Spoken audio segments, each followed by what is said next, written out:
so exciting because the last time we were here, I think we maybe had it was last year around exactly this time. You were doing something for the business, but we were 3 people. Now we are 10 full-time people at Mamava, mostly women. We have 5 part-time people, and we're super excited to sort of share the progress. And last time we were competing for a prize, which we won, and it really, really helped. It's that kind of, those little moments that are the wind in your sails when you are an entrepreneur.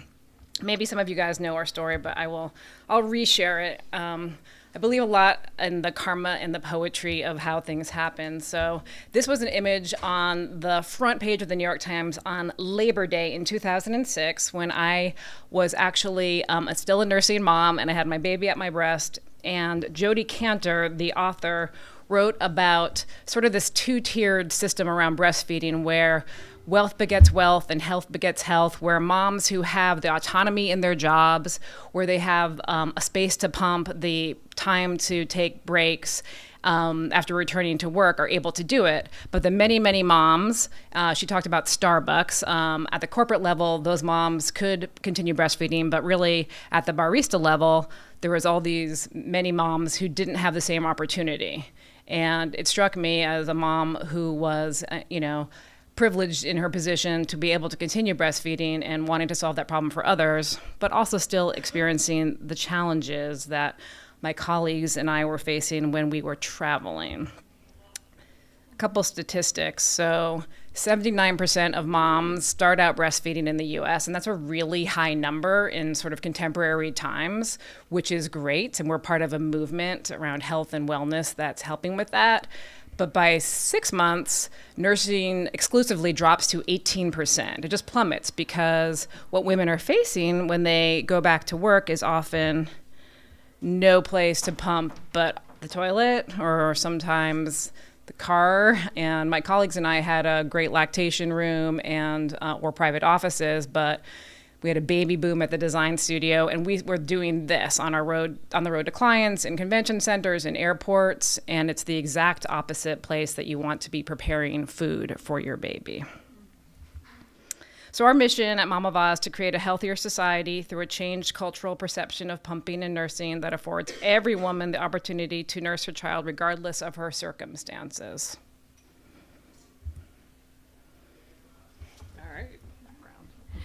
So this was is our first product. We worked with a designer to come up with a solution that's a freestanding, simple, private, comfortable space for moms to go in and pump or nurse. Pretty much could be anywhere a mom is. So think about airports and convention centers. We thought we knew the market because of our experiences, but what we discovered in this journey is that way beyond the places that we thought we were going to be using them pumping, we discovered that zoos, schools, hospitals, a lot of moms end up wanting a private place to nurse, and we were positioning it originally as a place to pump, and we still promote it that way, but what we're finding is moms appreciate having a choice and doing it. Plenty of moms, and we fully support public breastfeeding, but it's an option for people, for example, moms who might be traveling with toddlers and need to contain the child who might run away while they're nursing. So it was an discovery for us to find so many women who preferred the privacy, because I think Vermont's a unique place where you get a lot of, I nursed anywhere.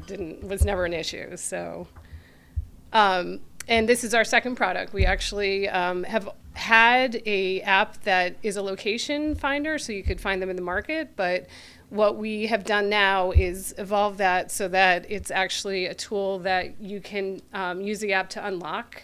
It interacts with the smart lock that's on the unit, and it allows for us to track usage, and ultimately we'll use it as a platform for communicating and having dialogues with moms directly. So whether you're in the unit or you just have downloaded the app, we'll be able to deliver content.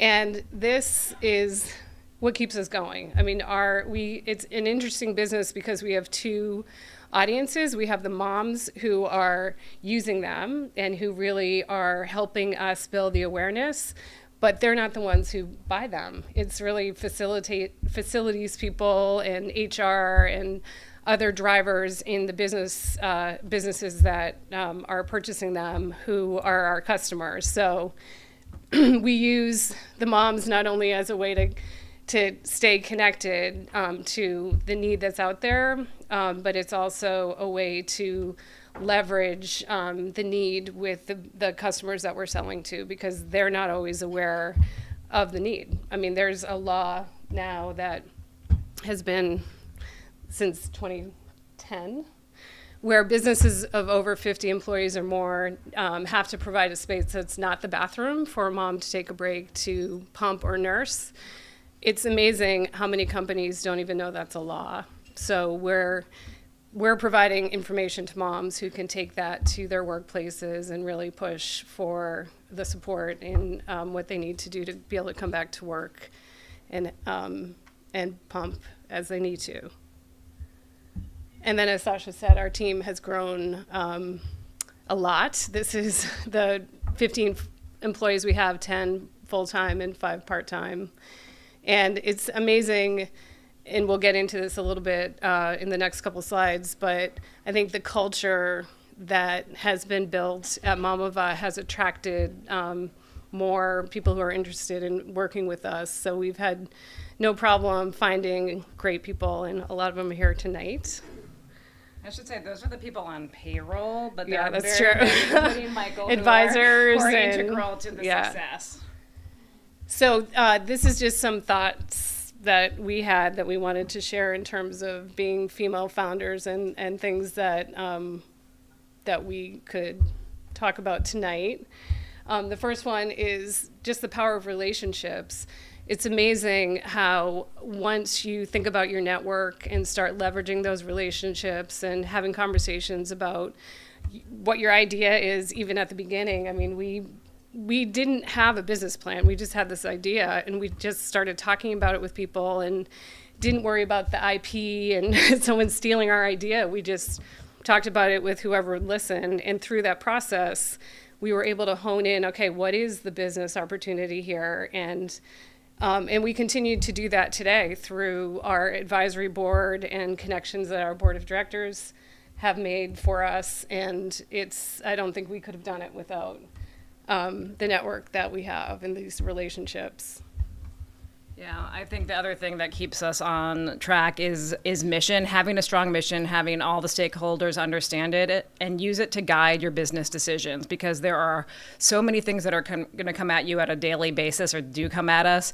But if it's not on mission, we don't take it on, at least for the time being. I think mission is also what attracts, as Christine was saying, the great people that have come to work at Mamava. That goes hand in hand with creating a strong company culture. The thing that I find so fun about being an entrepreneur is that it's a blank canvas. You can make it whatever you want. I believe in a great level of transparency. So people ask me a question, I will just tell them. And I think sometimes that can be frightening.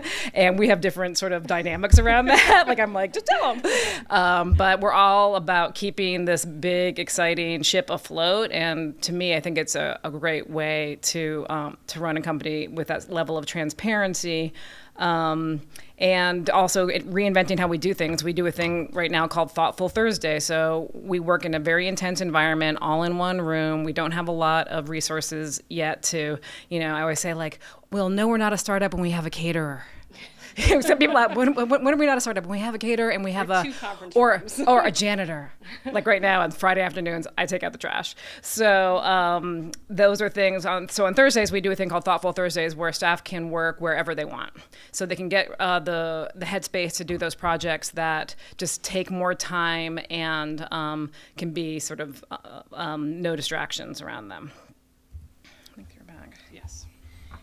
So this is a saying that we didn't come up with, but it is very relevant to what we do. So perfection is the enemy of progress. With this business and the rate that we're growing, things come flying at us all the time. And I am definitely need to have all the information before I make a decision kind of person, and it's just not possible. And I've learned through Sascha probably being the opposite. She's impulsive in a good way. It has, I think, served us well. So we try things and we fail, and then we try again or try a little differently. So I think that's really a lesson that we wanted to share, is that is really a mindset. And it's been a learning for me, but I've seen success because of it. And then the last one here is really, harnessing the spirit of Vermont. I totally believe in our smallness as being part of our power, and goes back to those connections and relationships. We put our first unit in the airport because the director of the airport, Gene Richards, was Michael's neighbor. And on a handshake, he let us put this crazy space age thing in there, and it went Richter, and we got enough momentum from publicity and so on to say, whoa, this is something that we should be really putting more attention to. Think of all of the other brands and ideas that have come out of the state, from Bernie Sanders to Seventh Generation to Burton Snowboards to Merrill Footwear, maybe brands you didn't even knew came out of Vermont, to Jog Bra. There was a piece on the radio this weekend about Jog Bra, and it's kind of the smallness, it's the connections you make, it's that independent spirit where, like, why not? Why not Bernie Sanders, like a Brooklyn, socialist running and almost winning the presidency? So think of Vermont as a special power, not as a liability from being sort of away from the rest of the country. That is our story. Thank you.